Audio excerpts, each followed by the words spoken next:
దినవృత్తాంతములు మొదటి గ్రంథము 22వ అధ్యాయము. నా కుమారుడా, యెహోవా నీకు తోడుగా ఉండునుగాక.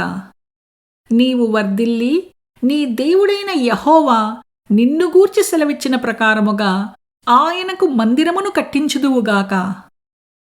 నీ దేవుడైన యెహోవా ధర్మశాస్త్రమును నీవు అనుసరించినట్లుగా యెహోవా నీకు వివేకమును తెలివిని అనుగ్రహించి ఇశ్రాయేలీయుల మీద నీకు అధికారము దయచేయునుగాక. యెహోవా ఇశ్రాయేలీయులను గూర్చి మోషేకు ఇచ్చిన కట్టడల ప్రకారముగాను ఆయన తీర్చిన తీర్పుల ప్రకారముగాను జరుపుకొనుటకు నీవు జాగ్రత్త పడిన ఎడల నీవు వృద్ధి పొందుదువు. ధైర్యము తెచ్చుకొని బలముగా ఉండుము.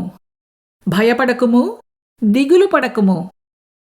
ఇదిగో, నేను నా కష్టస్థితిలోనే ప్రయాసపడి యెహోవా మందిరము కొరకు 2,00,000 మణుగుల బంగారమును 10 కోట్ల మణుగుల వెండిని తూచశక్యము కానంత విస్తారమైన ఇత్తడిని ఇనుమును సమకూర్చియున్నాను.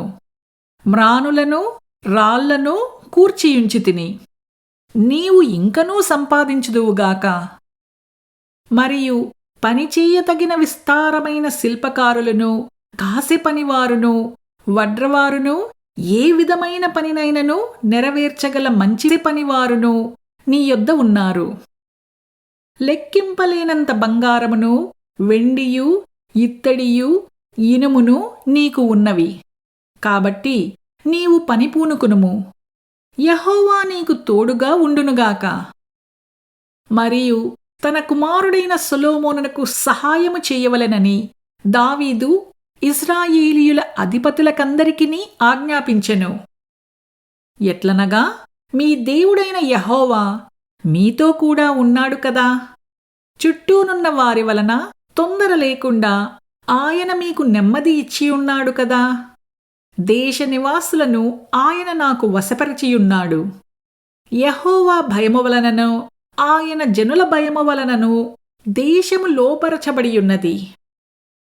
కావున హృదయపూర్వకముగా మీ దేవుడైన యెహోవాను వెదుకుటకు మీ మనస్సులు దృఢపరచుకొని ఆయన నిబంధనా మందసమును, దేవునికి ప్రతిష్ఠితకరమైన ఉపకరణములను ఆయన నామము కొరకు కట్టబడు ఆ మందిరములోనికి చేర్చుటకై మీరు పూనుకొని దేవుడైన యెహోవా పరిశుద్ధ స్థలమును కట్టుడి.